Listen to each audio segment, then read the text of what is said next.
नमस्कार, आपण पाहत आहात पुणे लाईव्ह न्यूज. पाहुयात आज दिवसभरातील ठळक घडामोडी. मेदनकरवाडी तालुका खेड येथील बालाजीनगर भागात जुन्या भांडणाच्या कारणावरून एकाचा गळा चिरण्यात आल्याची धक्कादायक घटना रविवारी 5 जानेवारी 2025 रोजी रात्री 8:30 ते 9च्या दरम्यान घडली. केवळ रुग्णालय जवळ असल्याने गळा चिरलेल्या तरुणाचे प्राण वाचवण्यात यश आले आहे. सचिन श्रीराम आरेकर, वय वर्ष 24, राहणार बालाजीनगर, मेदनकरवाडी, तालुका खेड, मूळ राहणार बीड असे या घटनेत गंभीर जखमी झालेल्या तरुणाचे नाव आहे. अभिजित सोनवणे, राहणार बालाजीनगर, मेदनकरवाडी, तालुका खेड असे हल्लेखोराचे नाव असून त्याच्यावर चाकण पोलिसांत खुनाच्या प्रयत्नाचा गुन्हा दाखल करण्यात आला आहे. हल्लेखोर घटनेनंतर पसार झाला आहे. हल्लेखोर सोनवणे याच्यावर यापूर्वी देखील चाकण पोलीस ठाण्यात काही गुन्ह्यांची नोंद असल्याची प्राथमिक माहिती पोलिसांकडून समजली आहे. रविवारी रात्री 9च्या सुमारास सदरची घटना बालाजीनगर येथे घडली. हल्लेखोर सोनवणे याने वस्त्र्याने आरेकर याचा गळा चिरला. एक कानापासून दुसऱ्या कानापर्यंत संपूर्ण गळा चिरला गेला. मात्र जवळच रुग्णालय असल्याने तत्काळ जखमीला रुग्णालयात हलवण्यात आल्यानं त्याचे प्राण वाचले असल्याचं समजतंय. पोलिसांकडून हल्लेखोर सोनवणे याचा शोध सुरू आहे. चाकण पोलीस याबाबतचा अधिक तपास करत आहेत. दरम्यान याबाबत प्राप्त माहितीनुसार इंस्टाग्राम ग्रुपच्या नावावरून सदरचा हा वाद उफाळून आला आहे. त्यानंतर आरोपीने सचिन आरेकर यास बालाजीनगर येथील पडवळ डेअरीसमोर बोलावून घेतले आणि तिथेच त्याच्यावर वार केल्याचं समजते. यामध्ये आणखीन काही आरोपी आहेत का याचा पोलीस शोध घेत आहेत. चाकण शिक्रापूर रस्त्यावरील अपघातांची मालिका सुरूच आहे. भल्या सकाळी मुलांना शाळेत सोडण्यासाठी निघालेल्या वडिलांसह 2 चिमुरड्या मुलांचा दुर्दैवी मृत्यू झाला. भरधाव ट्रकच्या धडकेत दुचाकीस्वार वडील आणि 2 शाळकरी मुलांचा मृत्यू झाल्याची दुर्दैवी घटना सोमवारी 6 जानेवारी 2025 रोजी सकाळी चाकण शिक्रापूर रस्त्यावर घडली. नागरिकांनी ट्रक चालकाला पकडून पोलिसांच्या ताब्यात दिले. ट्रक चालकाने मद्यप्राशन केल्याचा संशय व्यक्त करण्यात आला आहे. अपघातात दुचाकीस्वार वडील गणेश खेडकर, मुलगा तन्मय आणि शिवम यांचा मृत्यू झाला आहे. तन्मय 3रीमध्ये शिक्षण घेत होता. त्याचा लहाना भाऊ शिवम 2रीत होता. या प्रकरणी ट्रक चालकाला पोलिसांनी ताब्यात घेतले असून त्याच्याविरुद्ध गुन्हा दाखल करण्याचे काम सुरू असल्याची माहिती पोलिसांनी दिली. ट्रक चालकाने मद्यप्राशन केल्याचा आरोप नागरिकांनी केला आहे. वैद्यकीय तपासणीनंतर त्याने मद्यप्राशन केले किंवा नाही याबाबतची माहिती समजू शकेल असे पोलिसांनी सांगितले. पोलिसांनी दिलेल्या माहितीनुसार दुचाकीस्वार गणेश खेडकर सोमवारी सकाळी मुले तन्मय आणि शिवम यांना घेऊन चाकण शिक्रापूर रस्त्याने निघाले होते. पिंपळे जगताप जवळ चारा वाहतूक करणाऱ्या भरधाव ट्रकने दुचाकीला धडक दिली. या अपघातात दुचाकीस्वार खेडकर यांच्यासह 2 मुलांचा जागीच मृत्यू झाला. अपघातानंतर ग्रामस्थांनी घटनास्थळी गर्दी केली. ग्रामस्थांनी ट्रक चालकाला पकडून शिक्रापूर पोलिसांच्या ताब्यात दिले. या रस्त्याचे काम मागील काही वर्षांपासून लाल फितीत अडकून पडले असून अनेक निरपराध मृत्यूच्या दाढीत येत आहेत. खरपुडी बुद्रुक, तालुका खेड या ठिकाणी लांडग्याच्या हल्ल्यात 4 शेळी ठार झाले असून 4 गंभीर जखमी झाले आहेत. शेतकऱ्याचे लाखो रुपयांचे नुकसान झाले असून या परिसरात भीतीचे वातावरण आहे. वन विभागाने या लांडग्यांचा तातडीने बंदोबस्त करावा अशी मागणी होत आहे. खरपुडी परिसरात लांडग्याचा उपद्रव वाढला आहे. रात्री अपरात्री गोठ्यातील शेळ्या लांडग्यांकडून फस्त केल्या जात आहेत. साधारणपणे 8 ते 10 लांडग्यांची टोळीच गाव परिसरातून रात्री व दिवसा देखील फिरत असल्याचं शेतकऱ्यांनी सांगितलं. शेतकरी प्रभाकर नामदेव काशीत यांच्या शेळ्यांचं 4 शेळ्यांचा मृत्यू झाला आहे. आणि हल्ला आपण सर्वजण बघता आपल्या व्हिडिओमध्ये प्रत्यक्ष हल्ला जर पाहिला तर हा कोणत्या शेळीचा कान तो पोट फोडलंय तर असं पाहणं असं त्या प्राण्यांचं हा हल्ला झाला आहे. जे हल्ले होत आहेत त्याच्यावरती वन विभागाने किंवा शासनाने प्रतिबंध करावा आणि भरधाव ट्रकच्या धडकेत गंभीर जखमी झालेल्या आळंदी परिसरातील तरुणाचा उपचारादरम्यान रुग्णालयात मृत्यू झाला. हडपसर भागातील शेवाळवाडी चौकात अपघाताची घटना घडली होती.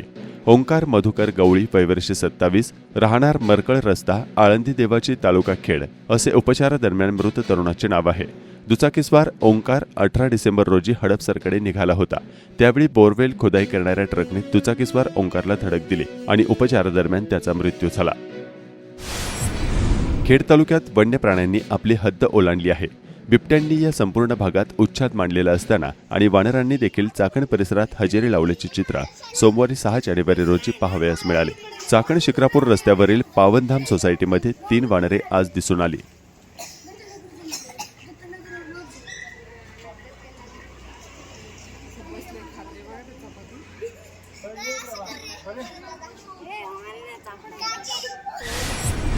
आळंदीत एका 28 वर्षीय तरुणाने 2 अल्पवयीन मुलांवर लैंगिक अत्याचार करण्यात आल्याची धक्कादायक घटना घडली होती. यातील आरोपीस आळंदी पोलिसांनी अटक केली आहे. शनिवारी मध्यरात्री एका खासगी शिक्षण संस्थेत हा प्रकार घडला होता. महेश नामदेव मिसाळ, वय वर्ष 28, राहणार बीड असे या आरोपीचं नाव असून पोलिसांनी त्याला अटक केली आहे. 15 वर्षीय मुलगा चाकण MIDC मधील खालुंबरे येथून बेपत्ता झाला आहे. सूरज गुप्ता, वय वर्ष 15 असे बेपत्ता झालेल्या मुलाचे नाव आहे. महाळुंगे पोलिसांत या प्रकरणी अपहरण झाल्याचा गुन्हा दाखल करण्यात आला आहे. संबंधित मुलगा आढळून आल्यास महाळुंगे पोलिसांशी संपर्क साधण्याचे आवाहन करण्यात आले आहे. पुणे नाशिक महामार्गावर अनेक अवजड वाहने मुख्य रस्त्यावर कोंडी झाल्यानंतर सेवा रस्त्याने पुढे जाण्याचा प्रयत्न करतात. त्यामुळे सेवा रस्ते कोंडीत अडकून पडतात. सेवा रस्त्यांवर झालेली कोंडी काढणे मोठे जिकिरीचे होत आहे. सेवा रस्त्यांवर 2 मोठी वाहने समोरासमोर आल्यास मोठा गोंधळ उडतो. सेवा रस्त्यांवर होणारी ही वाहतूक कोंडी टाळण्यासाठी वाहतूक विभागाने अवजड वाहनांना सेवा रस्त्यांवर जाण्यास अशी बंदी घातली आहे. त्यामुळे सेवा रस्त्यांवरून अवजड वाहनांना पुढे जाताच येऊ नये यासाठी अशी उपाययोजना करण्यात आली आहे. पुण्याहून नाशिककडे जाताना तळेगाव चौकाच्या जवळील उड्डाणपुलाच्या जवळच्या सेवा रस्त्यांवरून केवळ दुचाक्या आणि लहान वाहनांना प्रवेश मिळणार आहे. चाकणमध्ये चक्रेश्वर ते मेदनकरवाडी रस्त्यावर पुन्हा एकदा वन्य प्राणी दिसून आलाय. तरच हा प्राणी पहाटे 3:30च्या सुमारास या भागात दिसून आल्यानं स्थानिकांनी कळवलंय. राजगुरुनगर शहराबाहेरून बाह्य वळण पुणे नाशिक महामार्गावरील खेड घाटाखाली विविध गावांसाठी ये जा करण्यासाठी सेवा रस्ते आणि मंचर बाजूने राजगुरुनगर शहरात येण्यासाठी एकच भुयारी मार्ग बनवल्यामुळे वाहतुकीला अडथळा होऊन छोट्या मोठ्या होणाऱ्या अपघातावर नियंत्रण आणण्यासाठी या मार्गावरील विविध ग्रामस्थ वारंवार मागणी आणि आंदोलन करत होते. अखेर त्यांच्या आंदोलनाला यश आलंय. या मार्गाची राष्ट्रीय प्राधिकरणाचे प्रकल्प संचालक संजय कदम यांनी पाहणी करून याबाबत स्थानिक ग्रामस्थांशी चर्चा केल्यानंतर श्री क्षेत्र तुकाईवाडी चौकात भुयारी मार्ग करून या मार्गावरील तुकाईवाडी ते वरची भांगूरवाडी तसंच झंझास्थळ, पानमळा, सांडभोरवाडी अशा दोन्ही बाजूने अपूर्ण सेवा रस्त्यांची कामे आता पूर्ण करण्याबाबत लवकरच कार्यवाही करणार असल्याचं राष्ट्रीय प्राधिकरणाचे प्रकल्प संचालक संजय कदम यांनी माहिती दिली आहे. राजगुरुनगर शहरात जाणारा जुना महामार्ग रस्ता आणि जुना खेडघाट रस्ता सार्वजनिक बांधकाम विभागाकडे वर्ग करून यापुढील काळात या रस्त्याची देखभाल आणि दुरुस्ती करण्याची कामं बांधकाम विभागाच्या अखत्यारीत येणार असल्याची माहिती प्रकल्प संचालक संजय कदम यांनी दिली आहे. कुरकुंडी येथील शहीद संभाजी राळे यांच्या 4थ्या पुण्यस्मरण दिनानिमित्त विविध उपक्रम राबवण्यात आले. देशप्रेमी युवकांनी आणि माजी सैनिकांनी राजगुरुनगर येथील हुतात्मा स्मृती स्थळ छत्रपती शिवाजी महाराज पूर्णाकृती पुतळ्यांना अभिवादन करून राजगुरुनगर ते कुरकुंडी अशी पायी मशाल ज्योत आणून पुण्यस्मरण दिन साजरा केला. आगामी स्थानिक स्वराज्य संस्था, जिल्हा परिषद, पंचायत समितीच्या तसेच महानगरपालिका, नगर परिषदा, नगरपंचायतीच्या पंचवार्षिक सार्वत्रिक निवडणुकांच्या पार्श्वभूमीवर भाजपच्या वतीनं पक्ष सदस्य नोंदणी अभियान सुरू करण्यात आलं. याची माहिती भाजपचे जिल्हाध्यक्ष शरद बुट्टे यांनी दिली. आंबोली सोसायटीच्या चेअरमनपदी बाळासाहेब शिंदे आणि व्हाईस चेअरमनपदी भागुजी राजगुरव यांची निवड करण्यात आली आहे. सोमवारी दुपारची वांद्रा एसटी आडगावमध्ये बंद पडली. त्यामुळे प्रवाशांचे प्रचंड हाल झाले. ही वांद्रा गाडी दुपारची गाडी आहे.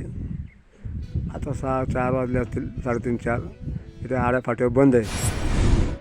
शासनाच्या सूक्ष्म लघु मध्यम उद्योग अंतर्गत पंतप्रधान रोजगार निर्मिती योजनेतून कर्ज पुरवठा करण्यासाठी मान्यता मिळालेली राज्यातील 3री आणि पुणे जिल्ह्यातील पहिली नागरी सहकारी बँक म्हणून राजगुरुनगर सहकारी बँक आहे, अशी माहिती बँकेचे अध्यक्ष दिनेश ओसवाल यांनी दिली आहे. साखरमध्ये ज्यामध्ये मेदनकरवाडी असेल, नाणेकरवाडी असेल, यामध्ये आपण ब्रँच ओपन करणार आहोत.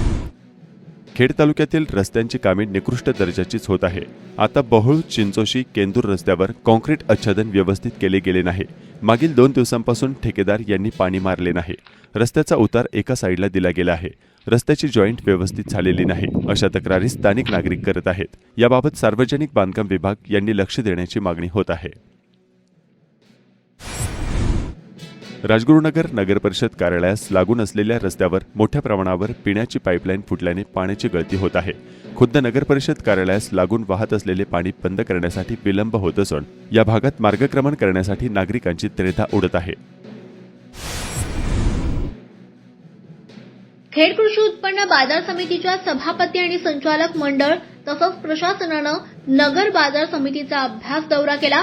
यावेळी नगर कृषी उत्पन्न बाजार समितीचा उपबाजार असलेल्या नित्ती बाजाराला सभापती व संचालक मंडळानं भेट दिली.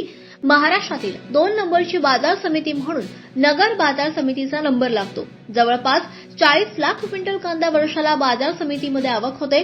25 एकर परिसरामध्ये बाजार समितीचे कामकाज चालतं. संपूर्ण बाजार समिती डिजिटल आहे. राज्यातील या बाजार समितीमध्ये जे चांगले उपक्रम आहेत ते खेड बाजार समितीमध्ये राबवण्याचा मानस सभापती विजयसिंह शिंदे पाटील यांनी व्यक्त केलाय. यावेळी उपसभापती क्रांती सोमवंशी, संचालक माणिक गोरे, महेंद्र गोरे, अशोक राक्षे यांच्यासह सचिव प्रशासनातील अधिकारी उपस्थित होते. महाराष्ट्रामध्ये ज्या मार्केट कमिटीला सुपर मार्केट कमिटीचा दर्जा त्या ठिकाणी मिळाला आणि 2 नंबरची मार्केट कमिटी महाराष्ट्रामध्ये जी प्रसिद्ध आहे ती कृषी उत्पन्न बाजार समिती अहिल्यानगर आणि तिचा हा निफ्टीचा उपबाजार. आज आपल्या कृषी उत्पन्न बाजार समिती खेडचं शिष्टमंडळ, प्रशासक आणि सगळे संचालक या अभ्यास दौऱ्याच्या निमित्तानं बाजार समितीमध्ये आलो आहे. खरं तर बाजार समितीचे उपसभापती सन्माननीय सुळसाहेब असतील, संचालक भोरसाहेब असतील, संचालक ठोंबे साहेब असतील, माजी संचालक शिकरे साहेब असतील, संजय काळेसाहेब सहाय्यक सचिव आणि सचिव BC साहेब असतील, हे सगळ्यांनी अतिशय महत्त्वपूर्ण अशी माहिती आम्हाला सगळ्यांना त्या ठिकाणी दिली. आणि ह्या बाजार समितीचा साधारणपणे आढावा घेत असताना इथलं कामकाज काय. खरं तर सुळसाहेब, आम्ही ज्यावेळेस राज्याचे नवीन पणन मंत्री आपले जयकुमार गोरे साहेब, राहुल साहेबांना भेटायला गेलो, त्यांनी आम्हाला सांगितलं की बाबा कृषी उत्पन्न बाजार समितीचा तुम्ही महाराष्ट्रामध्ये ज्या टॉपच्या बाजार समिती आहेत त्यांचा अभ्यास दौरा करा आणि ज्यांनी चांगलं काम त्या ठिकाणी राबवलं आहे त्यातला एक पॅटर्न जरी तुम्हाला घेता आला, त्याचं अनुकरण करता आलं तर निश्चितपणानं आमच्या खेड तालुका कृषी उत्पन्न बाजार समितीमध्ये एक नाविन्यपूर्ण काहीतरी करता येईल. त्या भूमिकेतनं आज इथं आलो.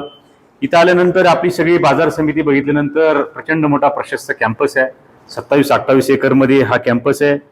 आणि इथलं जर इन्फ्रास्ट्रक्चर बघितलं, आपला सगळा स्टाफ बघितला तर अतिशय मनस्वी आनंद आमच्या सगळ्या संचालक मंडळाला, प्रशासकाला त्या ठिकाणी होतोय की महाराष्ट्रामध्ये आजही अशी काही माणसं आहेत. धोरणात्मक निर्णय तुम्ही सांगितलं, खोतकर साहेब असतील, कर्डिले साहेब असतील, ते तत्कालीन संचालक मंडळ, आताचं संचालक मंडळ अतिशय पारदर्शीपणानं काम करताना या ठिकाणी दिसतंय. इथं भाजीपाल्यापासून, फ्रूटपासून, फुलांपासून भुसाराचं देखील मोठं आवार त्या ठिकाणी आहे. आणि चिंच, मूग, मिरची या सगळ्या गोष्टी महाराष्ट्राच्या कानाकोपऱ्यातनं त्या ठिकाणी येतात.